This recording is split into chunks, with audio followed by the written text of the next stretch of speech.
RTL, Manuel Chawenao. Au cœur de l'actualité du JT, en roulant avec Continental Auto. Information toute fraîche dans le JT avec Formula. Formula Sparkling White. Misy tsara. Salamatrano manaraka le JT, miaraka amin'ny ronono kaopao. Des informations bien écrites avec le stylo Big Round Stick dans le JT. Big Round Stick, écrit toujours comme au premier jour.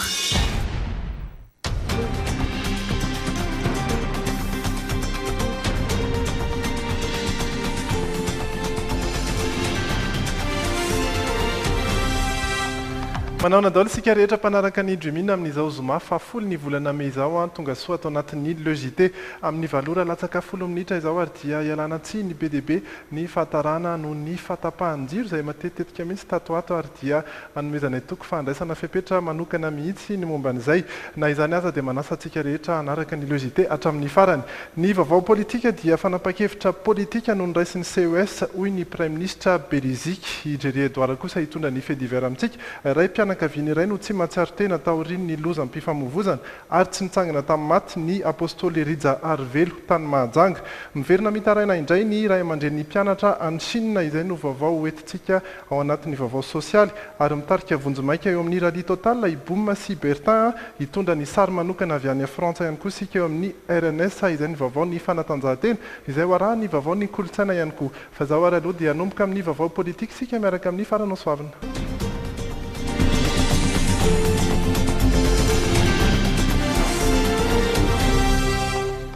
Miarabanao Rija, miaraba ihany koa ny mpanaraka ny vaovao amin'izao takariva izao. Namerina nanazava ny mikasika ny resaka manodidina ny fanapahan-kevitry ny fitsarana manokana momba ny fifidianana na ny CES ny Prime Ministre Androany izay resaka mifamaofao be tokoa tato ato andeha rahantsika ary ny fanazavana nentin'ny Prime Ministre makasika izay. Fanapahan-kevitra politika ary tsy mifandraika amin'ny lalàna izay tokony arahina no noraisiny fitsarana manokana momba ny fifidianana na ny CES tamin'ny fandraisana ny antotataratasiny filohan'ny tetezamita ny amin'ny akandida azy amin'ny fifidianana. Izay no nahatonga ny gouvernement nandinika ny fanapahan-kevitra no ny Prime Ministre. Noho izany, nangataka fanazavana tamin'ny CES ny gouvernement momba ireo didy hitsovolana navoaka ny CES ireo. Inona ny tsy nara-dalàna tamin'izy iny? Zato ny teny hoe ity na zatsy no tsy fanarahan-dalàna amin'ny fanapahan-kevitra navoakan'izy ireo. Fa izy ireo ihany anie rehefa nanazava taty avarafara taty dia nilaza hoe mitady fampitoniana izahay ka izay zany nahatonga zareo nanao an'iny fanapahana iny izay everiko fa tsy mifanaraka amin'ny lalàna izay mifehy azy. Ireo olona ireo ny ninina ampiatra ny lalàna ary ny lalàna trano fa tsy hoe akory hanana considération politique amin'ny fanapahana izay horaisiny. Tsy andraikitry ny gouvernement velively nefa no manala sy manolo ireo mpikambany CES raha ny fanazavana nentin'ny Prime Ministre ihany. Ankoatr'izay, nanambara ny Prime Ministre fa hodinina sy adian-kevitra amin'ny filan-kevitry ny gouvernement ny teti-bola ny fampielezan-kevitra izay raha ny fantatra dia manodidina ny 520 miliara ariary any ho any. Mikasika ny asa fanaovan-gazety indraiky kosa izay toa tafidifiditra ihany teo amin'ny resaka politika tato ato ny vaovaontsika manaraka. Mitaky ny fanokafana ireo hainao manjery rehetra ny katona nanomboka ny taona 2024 ireo syndicat ny mpanao gazety androany. Arahantsika indray ny fanadihadiana mahakasika izay. 7 isa ireo hainao manjery ny katona nanomboka ny taona 2024 taona izay ny antombohan'ny krizy ara-politika. Ny 520 amin'ireo no avy eto Antananarivo ary ny 710 kosa no any amin'ny faritra hafa raha nitatitra antsoratra izay navoaka ny ireto syndicat ny mpanao gazety malagasy ireto. Araka ny voafatry ny tondrotra 512 sy ny 712 dia manazava ny tokony anokafana ireo hainao manjery ireo. Raha efa nisy ny fitakiana teo aloha nataony ireto syndicat ireto dia tsy nahitana valiny izany ary mamerina izany indray izy ireo ankehitriny. Ny 712 ihany koa anatin'ny feuille de route dia mipetraka mazava hoe anjara ny fitondrana tetezamita ary eo engagement rehefa nanaiky ny fitondrana tetezamita fa ampiatra ny feuille de route tsisy hoe ny andininy sasatsasany izay mampety azy dia atao fa ny sasatsasany tsy mampety azy sy ampiarina. lasa misy application sélective le izy ary zay no toeriny syndika fanindiny fa 7 anatin'ny feuille de route dia milaza mazava hoe tsy maintsy ekeny ny fanjakana ary manao engagement le fanjakana tetezamita hanaja ny fahalalana iteny ny fahalalana ny asomana magazety fahalalana ny eo hevitra fahalalana hanana hevitra ihany koa liberté d'opinion. io maraina io ihany raha nyresaka ny fanaovan'ny prime ministre tamin'ny mpanao gazety dia efa nifampiresaka tamin'ny isitra ny serasera ny tenany ary izay manaradalana ihany no hodonihana ny fanokafana azy. Ka io efa niresahako tamin'ny andriamatoa ministre ny serasera tamin'ny alarobia lasa teo. Rehefa niona zay dia tafaresaka ny mikasika nyity radio zay mikatona dia ozy izy hoe efa manome listra aho efa anao zay fomba rehetrarehetra zany everina fa mety ahafahana manokatra an'ireny radio reny ho an'izay manara-dalàna araky ny tenenina. Isan'ny zavatra zany kosa dia rariny sitsiny satria tsy maintsy manaraka ny lalàna ihany tsika fa raha vao tsy manaraka ny lalàna tsika dia manjary mikovivy tsy mety mihitsy ny fandehan'ny raharaham-pirenena.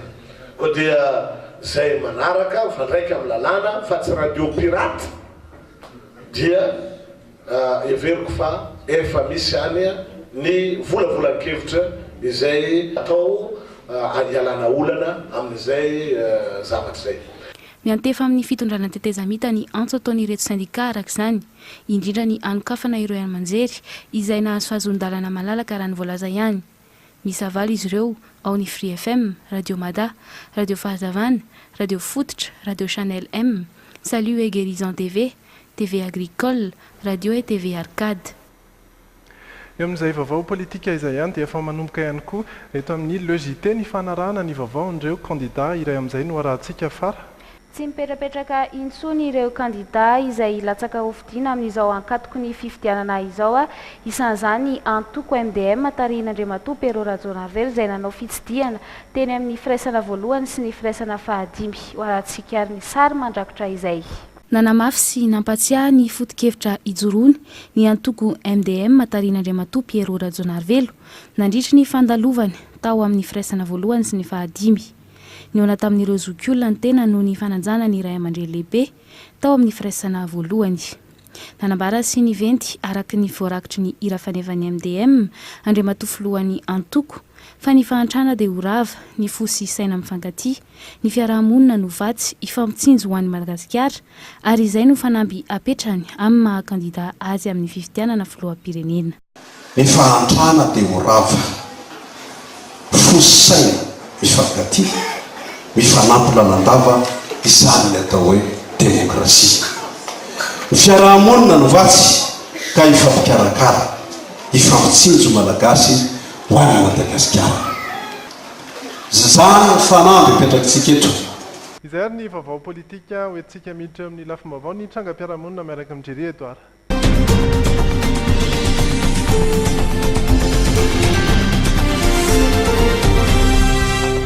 Manahonina Romenada ary mankasitraka ihany koa izay tsy diana ny an-trano amin'izao takariva izao. Lozam-pifamoivoizana tetsy Antamena.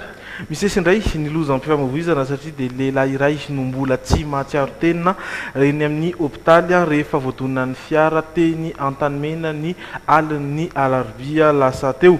Moto ray sy fiara roa no indray nandona ity raim-pianakaviana ity ary mbola miady amin'ny fahafatesana ilay lehilahy hatramin'izao. Naratra mafy vokatry ny donana azo azy ilay raim-pianakaviana 17 taona. Nisy dinale antany Antomadinika ny alarobia alina ka niampita teo amin'ny Malakamy izy rehefa ody any an-tranony izay tsy lavitra teo.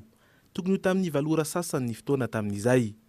Izy niampita iny mihitsy nefa noho injay fiara roa nifampisongona nandona azy ilay voalohany ary nipitika tany amin'ilay faharoa izy avy eo. Tsy vitan'izay fa mbola voahitsaka moto iray ihany ilay lehilahy rehefa avy nianjera tamin'ny tany. Nitsoaka ilay fiara voalohany sy ilay moto. Ny 4 fourgonnette anateran-tany karana izay isan'ireo nandona kosa no tafajanona teo.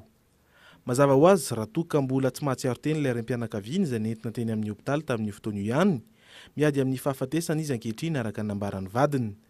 Mitombo hatrany ireo lozam-pifamoivoizana eto an-drenivohitra ka naharatrana olona. Raha tamin'ity herinandro ity fotsiny dia miisa 12 zany ary 2 tamin'ireo no nahafatesana olona. Tsy fitandremana, fiara tsy mitombona ara-teknika tsy fanajana ny lalàna fifamoivoizana toy ny fandehanana mafy amamona sy ny sisa no antony mahatonga izany araka ny nambaran'ny polisy misahana ny lozam-pifamoivoizana ao tsara lalàna. Andeha hoe ny Ambatolampy kosa tsika eo amin'ny vaovao manaraka. Jiolahy raindainy amin'ny vakitrano sy ny fanendaina no saron'ny polisy avy amin'ny komisariat n'Ambatolampy ny alarobia teo. Efa indimy gadra ity lehilahy ity ary ireny atao hoe mpamerina eloka na koa ilay hoe récidiviste ka izao mbola mamerina izao hatrany. Mbola misy namany hafa ihany koa izay karohina amin'izao fotoan'izao. Tokony ho tamin'ny 4 ora maraina dia nisy andian-jatovo mitondra gony ny audio teny Ambatolampy. Rehefa nifanena tamin'ny polisy izy ireo dia lasa nandositra avy hatrany ka raikitra ny fanenjehana. Lehilahy ray antsoina hoe Fanuel, 20 taona no voasambotry ny polisy eo amin'ny komisariat Ambatolampy niaraka tamina gony feno kanto sy kiraro maromaro avy nangalarina. Rehefa nanadiadin'ny polisy ilay lehilahy dia tsy nisy taratasy namantarana azy teny aminy. Tamin'ny fanadiadiana ihany koa no nahafantarana fa olona efa nikarohan'ny polisy Atrinely ity lehilahy ity no niresaka vakitrano sy fanendahana hatrany. Nandritra ny fisavana azy no nahitana fanalahidy maromaro sy finday ary fanamina mitandro filaminana teny aminy.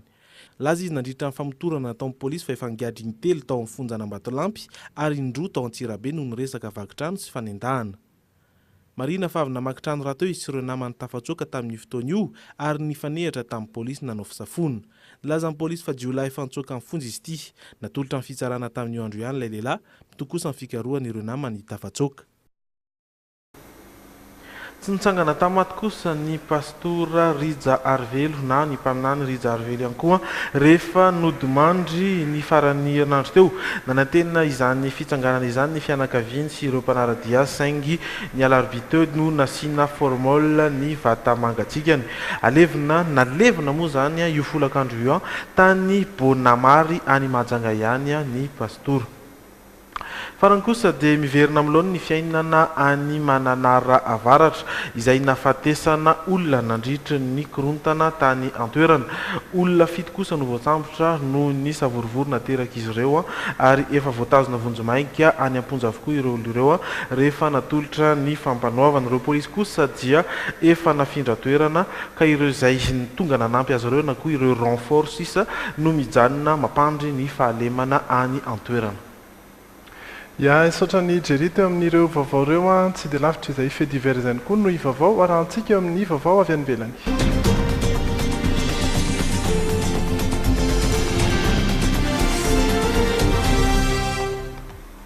Tafiakatra arivo androany ny isan'ireo namoy ainy tamin'ilay firodanana trano fiasan'ireo mpanjaitra akanjo tao Bangladesh. Teo anilan'izay nefa dia nisy indray omaly trano iray izay kilan'ny afo. Alina no nitranga ny loza ka tsy nisy niasa ny mpiasa teto. Valo nefa ny maty ary tao anatin'izay ny tompon'ny trano sy ny mpiambina sasantsasany. Ny afo mandoro no tena namono fa teo ihany koa ny setroka izay nanepitra. Ireo lamba antsoina hoe akrilika mantsy no nampiasaina teto izay voalaza fa tena poizina mihitsy rehefa may. Ilay firodanana trano kosa dia mbola mitoy ny fikarohana sy ny famoahana ny razana. Efa mihoatra ny arivo ny isan'ny olona namoy ainy. Androany kosa dia nisy tovovavy iray hita velona tao ambanin'ireo potika tranondreo. 17 andro izy zany no nihitsoka tao ary nolazaina fa biskuit no tazominy tany aminy no nohaniny tsikelikely. Afaliana sy tehaka ny andreo vahoaka ny tsenana ity tovovavy ity, sofa tsy mbola no tanterahan'ny tafika ny vinavinan'izy ireo anajanona ny fikarohana. Izay ny vaovaontsika avy any ivelany afaka fotoana foy isika hijery ireo vaovaon'ny vaovao sosialy teto an-toerana, misy ihany koa ny vaovaon'ny fanatanjahantena teto an-toerana sy tao Frantsa izay momba ny malagasy satria mikasika ny RNS ary ny vaovaon'ny kolotsaina ireo no miadantsika ao aorian'ny dokam-barotra.